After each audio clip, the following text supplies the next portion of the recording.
Nah, makin mendekat, dan semakin dekat, Aga ngeliat kok rada aneh ya guys.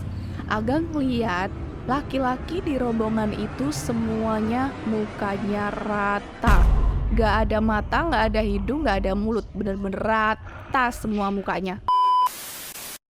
Hai guys, selamat datang di Tutur Devina. Karena cuma di sini aku akan mengungkap misteri tanpa batas.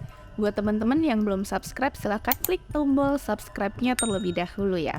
Kali ini aku akan membahas kejadian nyata yang pernah dialami oleh seseorang yang tinggal di Yogyakarta. Bertahun-tahun ia mengalami teror yang sangat mengerikan.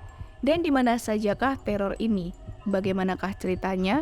Mari kita ulas sampai tuntas kejadian mengerikan di Yogyakarta.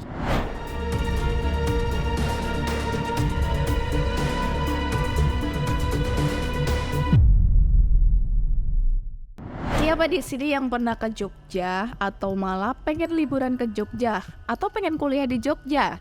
Nah, bagi orang Jogja asli atau perantauan yang pernah tinggal lama di Jogja pasti tahu tempat-tempat ini yang aku bakal ceritain hari ini. Ada cerita dari seorang yang bernama Aga. Dia ini bertahun-tahun ngalamin beberapa kejadian horor di Yogyakarta. Cerita nyata ini bermula ketika Aga ini merantau ke Jogja buat kuliah di salah satu universitas PTN di Yogyakarta. Ada yang bisa nebak ini di mana? Aga ini ngekos cuy sama temennya yang bernama Anas dari NTB atau Nusa Tenggara Barat. Setelah mencari kesana kesini dan akhirnya ia menemukan kosan yang cocok. Akhirnya mereka mulai menaruh barang-barang dan beres-beres. Dan akhirnya malam pun tiba. Sekitar pukul 2 pagi dini hari, di kosannya itu tiba-tiba mati lampu guys. Kok bisa ya, pas banget waktu mereka baru pindahan, tiba-tiba kosannya ini tuh mati lampu. Karena posisi mereka berdua ini belum tidur, akhirnya mereka ngecil sambil rokokan di luar kosan. Pas mereka lagi ngobrol ngalor ngidul, cerita kesana kesini, tiba-tiba mereka mendengar suara samar-samar seperti suara gamelan. Awalnya mereka diam, tapi lama-kelamaan kok suaranya itu makin jelas kedengeran, makin keras juga.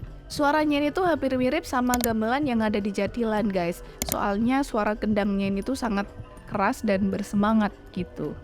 Agak pikir, paling itu orang lagi style musik Jatilan kali ya. Tapi Anas mikir, gak mungkin banget lah ada orang nyetel lagu Jatilan malam-malam jam 2 dini hari dengan keadaan mati lampu. Mana mungkin ya kan, orang normal gak bakal mungkin. Dan sepertinya ini memang ada yang gak beres guys. Akhirnya Aga ngajak si Anas buat cari tahu sumber suara itu ada di mana. Bahkan kalau ada Jatilan beneran, mereka mau nonton Jatilan itu daripada nggak ngapa-ngapain di kosan, mendingan mereka cari hiburan gitu guys di pikiran mereka. Pas mereka udah keluar kosan, begitu nengok keluar, ternyata sepi banget guys. Gak ada orang lewat sama sekali. Bahkan suara gamelan itu makin menjauh. Karena kadung penasaran, si Aga ini sama si Anas tuh ngambil motor buat nyari tahu sumber suara itu. Ya kurang kerjaan banget gak sih guys, malam-malam loh. Setelah naik motor yang entah kemana, akhirnya suara itu mengarahkan Aga di sebelah barat Fakultas Teknik UNY. Siapa nih yang kena UNY? Pas Aga lewat di sana, Aga ngeliat banyak kembang mawar bertaburan di jalan sepanjang jalan Teknik UNY itu guys. Tapi nggak dipeduliin sama Aga, ya udahlah bodo amat. Ia terus nyari sumber suara itu dan akhirnya mereka mengarah ke barat arah UGM. Setelah itu mereka ngeliat ada segerombolan orang dari kejauhan. Di sini Aga sama temennya ini sedikit agak lega guys.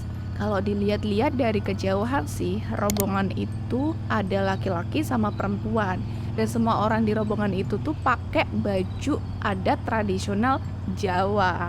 Dari sini aja udah mulai aneh gak sih guys? Di sini Aga juga udah mulai rada gak enak nih, rada curiga. Tapi dia mencoba positive thinking dan makin mendekat ke arah gerombolan itu.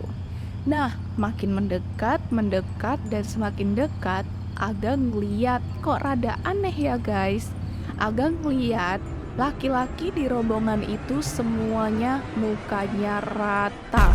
Gak ada mata, gak ada hidung, gak ada mulut. Bener-bener rata semua mukanya. Bahkan yang cewek ini mukanya tuh hancur guys, hancur berdarah sampai bau busuk. Aga sama si Anas yang ngeliat ini kaget lah, shock berat. Langsung lah mereka cabut pakai motor. Yang penting mereka nggak tahu mau pergi mana, yang penting pergi dari tempat itu. Dan akhirnya mereka kembali ke kosan. Kejadian ini tuh bener-bener buat si Aga sama si Anas ini trauma berat guys. Ada kejadian lagi. Kejadian ini terjadi di akhir tahun 2013. Waktu itu si Aga udah pindah kosan nih dan dia ngontrak di daerah Condong Catur. Waktu itu Aga sama temennya, sebut aja si Rian, abis nonton konser bareng di lapangan Ridho sono. Setelah selesai nonton konser, mereka pulang. Tapi Aga sempet nongkrong sebentar di Burjonan di daerah Sanata Dharma. Sampai akhirnya waktu sudah menunjukkan pukul 1:30 pagi. Aga pun memutuskan buat balik ke kontraannya.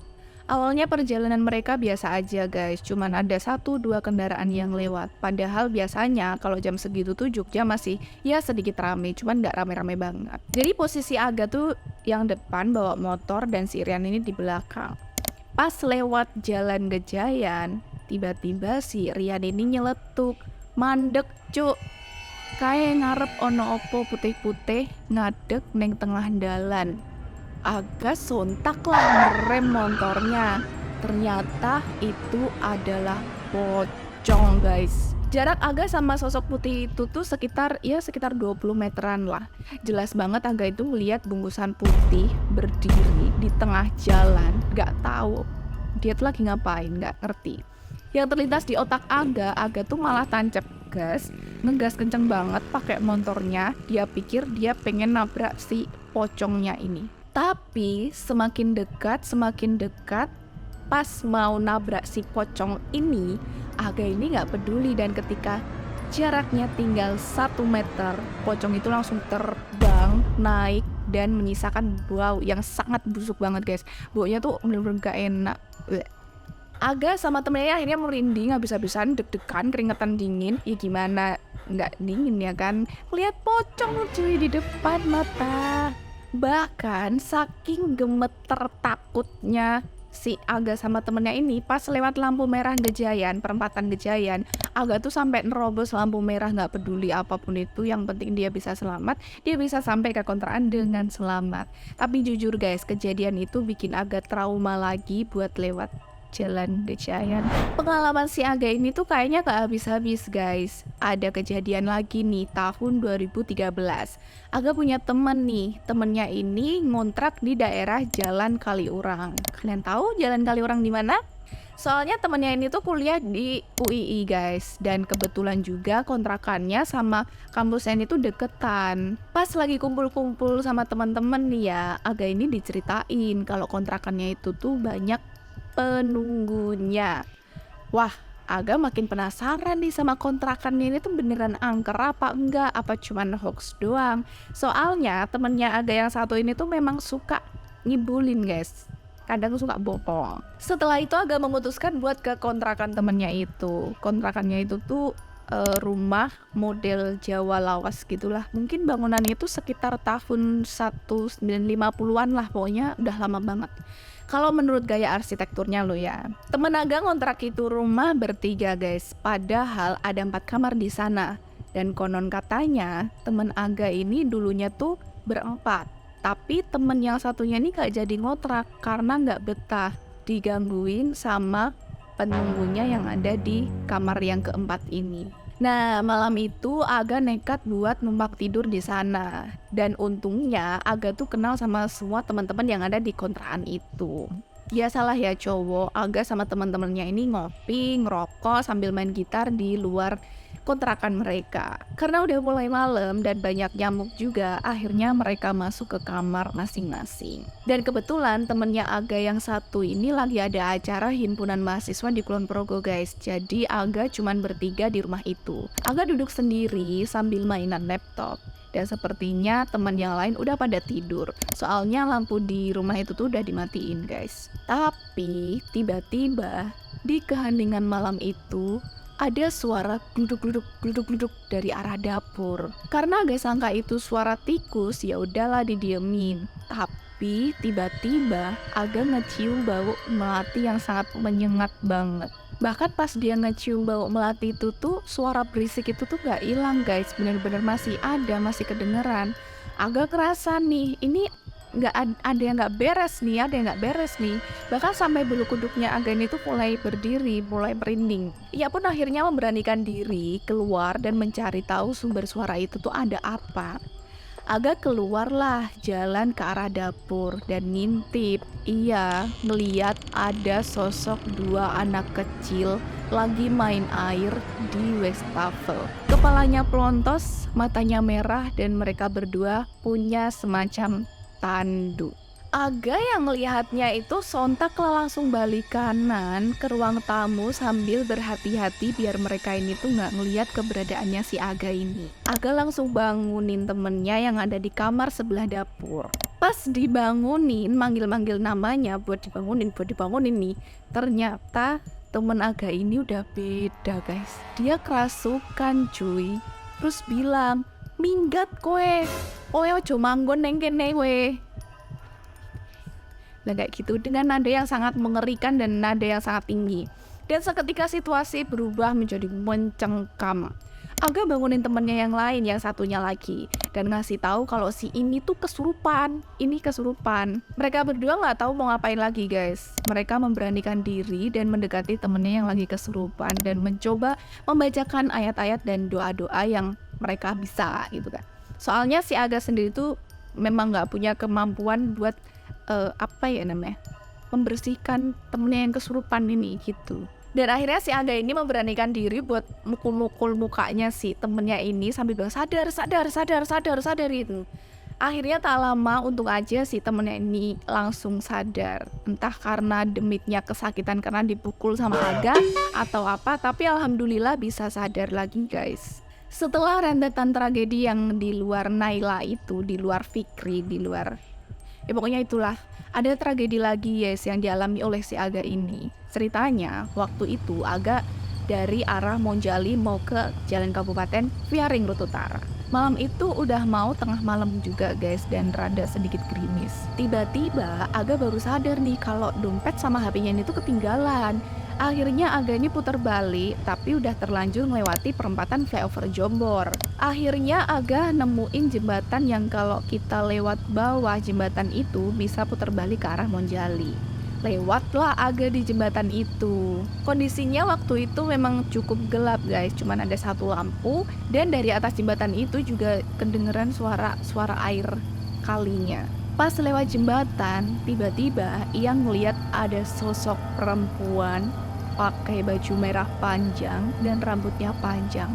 Aga pikir itu mungkin banci kali ya lagi mangkal di sini.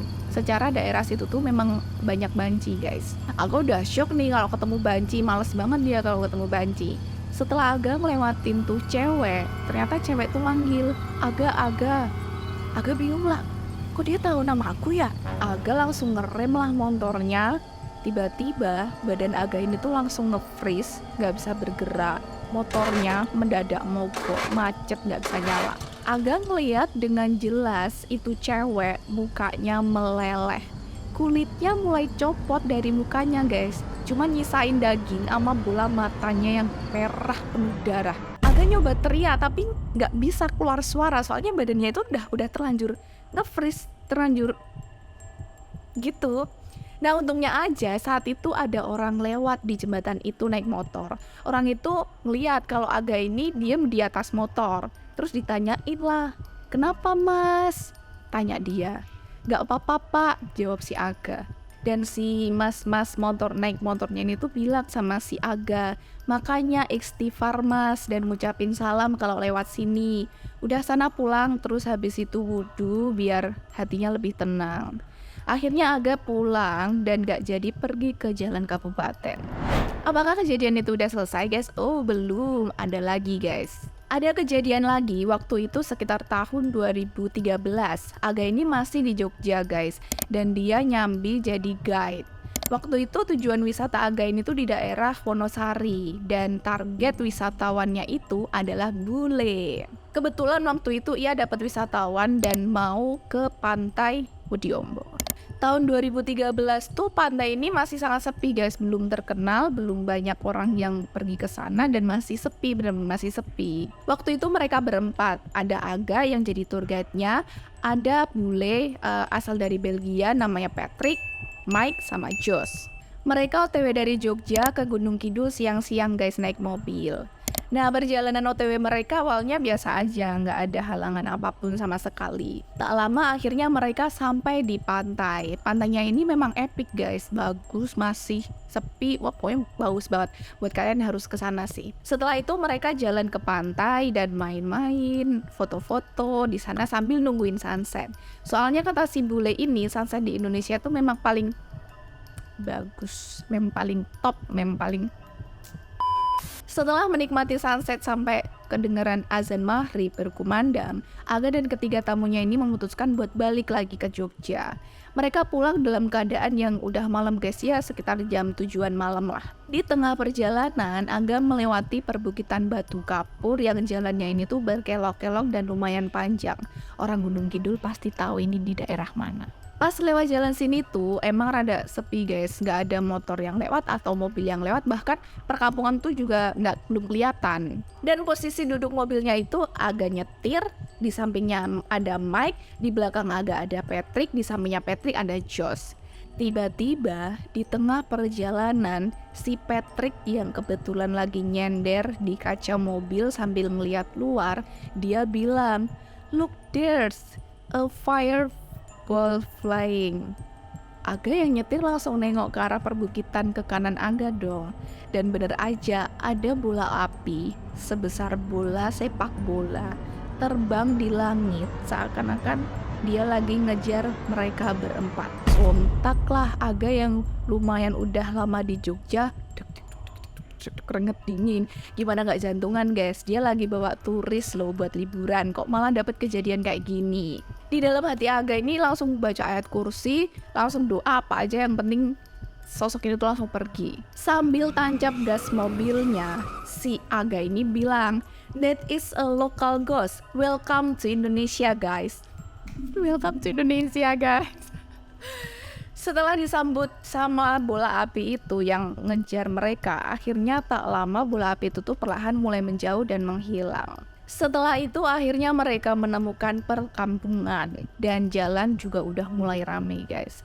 Mereka sepakat buat istirahat sebentar di warung bakso sambil menenangkan diri, menenangkan batin.